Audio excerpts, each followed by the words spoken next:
Radcliffe Hall, The Well of Loneliness. The Well of Loneliness. The Well of Loneliness. The Well of Loneliness. The Well of Loneliness was kind of the entree to lesbian literature for so many people. At 15, my best friend and I fell in love. While the adults went to the bars, the kids went to the ice cream parlor. That's also where we found our first lesbian pulps. You could take a book home and under the covers at night with a flashlight or something, you could enter a world. It was not a friendly time, and we all hid behind pseudonyms of one kind or another. The acquisitions editor said, "Your character is black, a lesbian, and a vampire. That's too confusing."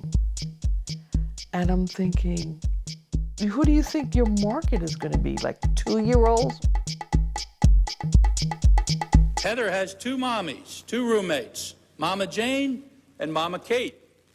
Nice and cute. Mama Jane has a No Nukes sweatshirt on. There has never been a separation in my life between my identity, not just as a lesbian, but as a particularly difficult, provocative, angry, working class lesbian. I was a feminist and still am, and the anti-porn movement had gotten cranked up.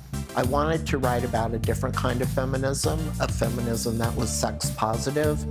I wrote it purely for the passion of telling the story and just wanting to write in ways that I hoped felt sort of authentic about lesbian sex and fun, and just capture the deliciousness, really, of lesbian love and lesbian sex.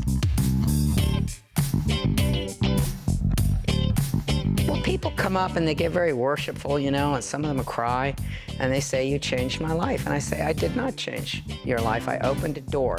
You still had to have the courage to go through it. Take credit. You did it."